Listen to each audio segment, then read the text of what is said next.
Hi, Jerry here from Hawkeye Squawk Box, and we're going to go through sanding the windows that I have plugged up on this Aurora 727. And I've previously done this in a photo essay doing the other side, but I'll do a quick video demonstration of how I do this. Now, one of the first things I do is I tape the fuselage half to the bench. It just makes it easier to work. And then I'm going to take some masking tape, and this is just to prevent anything from scratching the areas surrounding the windows that have been plugged. Just a precaution. And we're just going to use some scrap here, and this end should be okay. Now what I'm going to do is I'm going to start working with increasing grits. This is a fingernail sanding stick. This one's pretty well loaded with some debris from the last one, so I'll just use the other side. But it's just a matter, I just work lightly, I don't push hard. I just start taking the high spots off with a coarser paper. You can go back and forth if you want, you can go side to side. It's just a matter of knocking down the high areas of the putty that was applied last night, and it's cured well over 12 hours.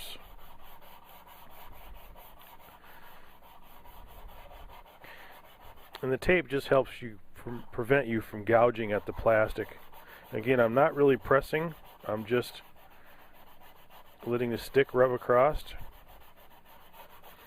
And I don't concentrate in one area too long because I don't want to build up any heat. I don't want to gouge my plastic. And as you can see down at this end, the windows are starting to become visible. There's a little area here. Let's take that and clean that up. This is a curved surface, so you're going to want to make sure you rock across it. And then once I have where I can see the windows that I've plugged, and you don't want to be blowing this stuff off across your bench, you'll have dust everywhere.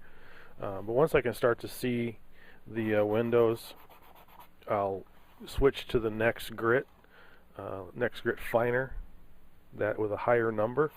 Again, I'm just using polishing sticks, and I'm going to do the same thing here. I'm going to go over and continue to clean up and expose these windows.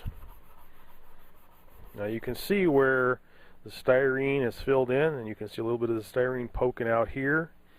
The rest of it's just a light, thin application of the putty that recessed well in the cracks around the styrene plugs that I installed. Again, refer to the photo essay.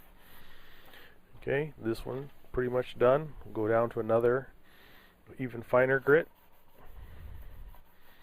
and work that. Now one of the reasons for taping the mile down to the bench is it keeps in the fuselage half, is it gives it rigidity. It's not twisting, I'm not holding it in my hand, I'm not fighting it. I'm comfortable, I'm not having to I got two hands to work. Now one of the other things you can use besides sanding sticks, my bench is pretty cluttered at the moment, is some of these sanding blocks from Alpha Precision Abrasives, the makers of the Touch and Flow. We were talking about these on my blog. Different colors are for different grits. Again, we'll just take and give these a quick pass. Working lengthwise, these actually take shape, and if you look at the photos accompanying on my blog that came along with this video, you'll see this in action. And then we've got this pretty smooth. I don't feel any really tall ridges. I can now take the tape off, and you can actually kind of see where it's kind of dull where I've been sanding. Again, we're going to just keep working to different grits. Keep working it. The other thing you want to do is feel it. If you can feel high spots where the window is a little higher than where the window opening was, then you just want to go back to that next higher, coarser grit and work it back and forth and work that area until you feel it smoothing out.